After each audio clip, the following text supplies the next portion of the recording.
Well, I'm joined in by activist, anti-corruption crusader, somebody who has a history of pinning down chief ministers, and somebody who's taken corruption as a motive to stub it to the nib. Now I'm joined in by TJ Abraham. Thank you so much for speaking to us, sir. Sir, another scam has come to forefront. It's the MUDA scam, which has the chief minister into the spotlight. Before we get in, could you just describe what the scam is all about and what is it that you have put into front? So Ajit, there are two aspects. I would speak only on the complaint that I've lodged before the election commission regarding the non-disclosure of the existence of a property in the name of Mr. Siddaramiah's wife while he filed his nomination papers in 2013. He avoided mentioning the details. I've taken that up with the election commission. That's the issue that I would speak. The MUDA is a very big subject, a very interesting subject. But you will have to wait for another 3 days minimum for me to speak about it. We're working on that. All right. So, but Moti, you must have done some research on it. If you could just throw some light on it, and what are we expecting on this MUDA thing? I've already told you. It's going to be an eye opener. It's going to be shocking. It was shocking to me. So you can imagine. It's going to be a feast. It's going to be a feast for the years when they hear that people can do this also. All right. And so Siddaramiah especially comes with a very clean image, and this particular MUDA scam is something that will rock that image also. Is what you think will happen? See, yesterday somebody asked me, they countered me by saying when they spoke to the chief minister, when they mentioned my name and said there is a complaint against you with the election commission, he has made a statement that because he's a backward class leader, people are jealous, and I'm a part of that jealous group. I am not. I've said that to the other media people also. I'm not jealous about him. I do appreciate you just mentioned he has a clean image. He is a mass leader. I do concede. I do agree. But then this illegality is something which was shocking per se. See, how I got to take up this issue was this Gangadhar character, who was a friend of mine, a social activist in Mysore.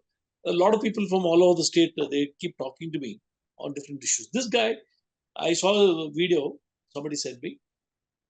There, my antennas went up when I saw that. Then I said, when Gangadhar interacted with me, he sent me all the documents, and when I went through, my way of looking at documents are different from most of the others. So it was startling, it was shocking. And I realized that his affidavit does not carry. And because I know what is there in that 464, 3 acres, 16 guntas, what is behind that property, the non-inclusion into the affidavit became a serious issue for me. It was a deliberate non-disclosure to me because there is something to hide.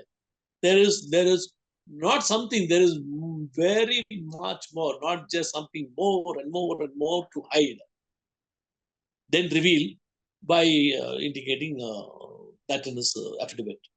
So if he has failed, that is a false affidavit, and for false affidavit, he has to be basically he's an advocate also. Yes. See, when you say somebody is lying, who's lying? You can say a lie, but you may mention on an ordinary piece of paper, you may mention something which is a lie, but on an affidavit, no way.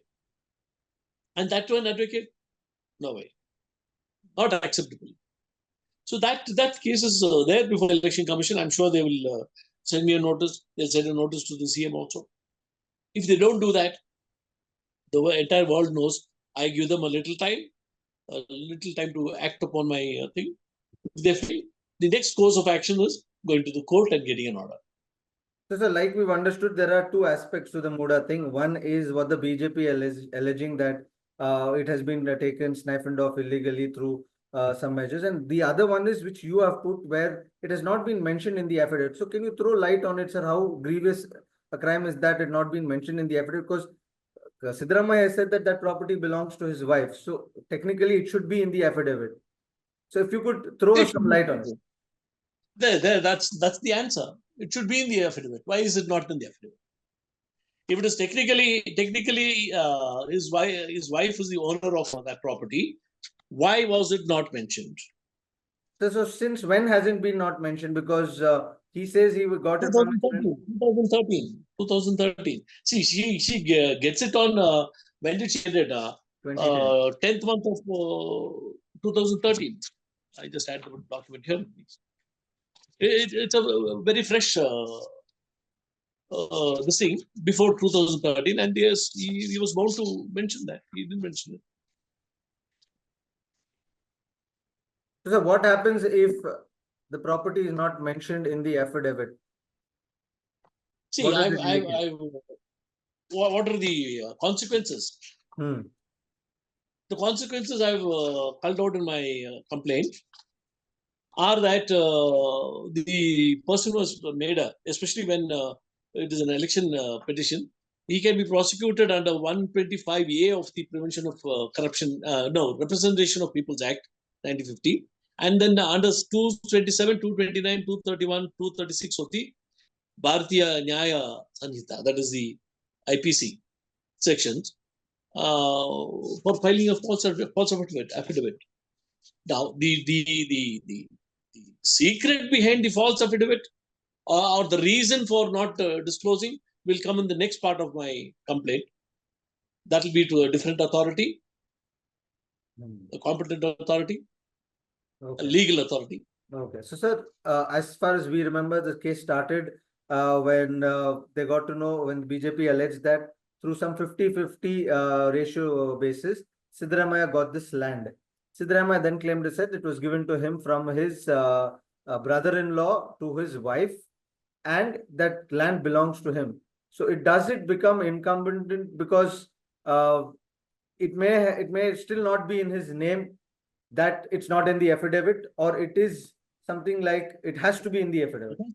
It's mandatory. It's mandatory. There are other details, other properties owned by his wife, which is mentioned in the affidavit. It is mandatory. Why do you think this has been left out? I won't be able to say anything now. I have requested you for another 3 more days. Saturday, Sunday, Monday. Probably Monday by 4 o'clock you will know. Okay. So we'll speak to you on Monday also. But now, what do we know so far, if you could tell us? In your words. What we should know? We should know. What I know is much more than I think probably more than what is being discussed or being debated in public now by political parties or anybody else. I think I've got a edge over them in the research that we have done, and it's serious. It's serious. It's going to be serious. My press conference, if in case I'm addressing a press conference, will be an undisturbed one shot go for around 1 hour minimum.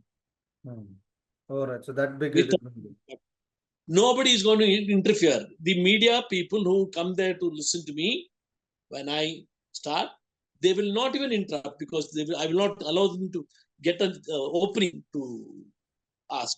It will be so neatly, clearly, crystal clearly broken up and presented before the media. All right, sir. So, as far as the BJP allegation is leveled, he has said that it belongs to him. As far as your allegation, he said he's been targeted because he's from a backward class. How do you respond to that, sir? You've given me an idea, but how do you respond to it completely? How do I respond to this backward class?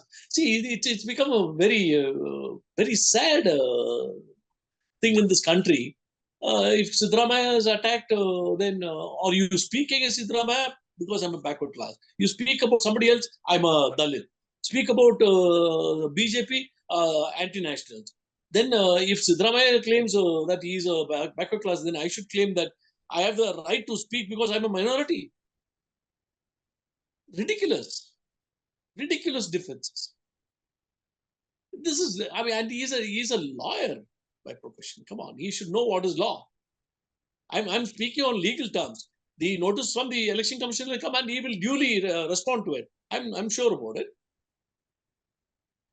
Sir, today the BJP had a very big protest in Mysuru. They went all the way till the MUDA office against this entire scam, and they've demanded for the resignation of the Chief Minister, and I've asked them to give it to the CBI. Do you also believe that this has to be done?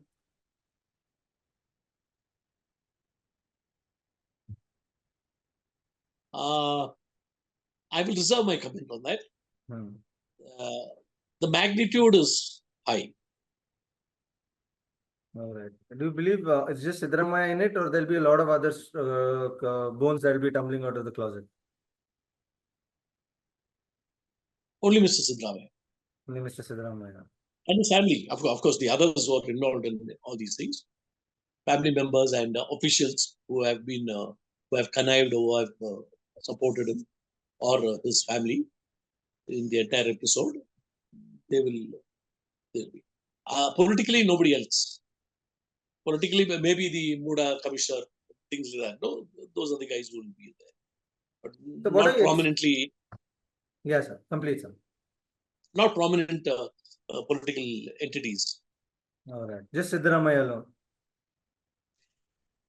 That's enough, I think. That's quite huge. That's big. That's the Chief Minister alone. But sir, you've spoken to the Election Commission also. What are you expecting from the Election Commission? Response to your complaint. I don't know if they will really react. I will surely try to meet Mr. Meena on Monday again and see, elicit his interest in the issue. I'll at least ask him to issue a notice to me. And if he wants me to give him any clarification, I will do that. I will voluntarily do that. And then if he doesn't entertain that kind of a voluntary disclosure from me or clarification, then I will proceed to move to the court and get directions. Sir, but in this entire thing, the Chief Minister says that neither did he buy the land, neither did he have the land. It was given to him by the MUDA because they had taken away his land without prior notice.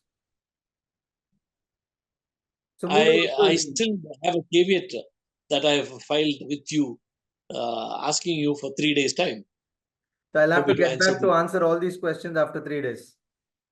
Oh yeah, you will have lot of. I'll give you too many things where you won't have a reason to pose any question to me. I'll be crystal clear. Okay. Last, sir, then I will ask you is, what impact will it happen after your PC, and what impact is it happening right now as you speak? Because you've already given a hint to the people that there is going to be a scam that's going to. So are you getting any calls saying that you have to be quiet or not talk? What impact is it already started generating so far with the complaint that you've given, and what will happen afterwards? The complaint that I've given has generated a lot of discussion. A reaction from the CM himself. Now the impact on me or the pressure on me, I wouldn't call it pressure, but then there have been requests from certain communities who would prefer that I be silent, but then they know that I will not be silent also. With the caution that I will not stop. That's my nature. I have never stopped in any case. So their attempts to probably mellow me down is there. It doesn't matter. It doesn't mellow me down. And this has never happened in the last 12 years. Lot of cases. Everywhere people have slowly, in the earlier days, they would try to tell me, but now people have realized there's no point in trying to convince me because I'm an inconvincible person. So you had put a case against Yediyurappa also. You fought that also. You put him in behind bars also. Now this is another one. How bigger this is going to be?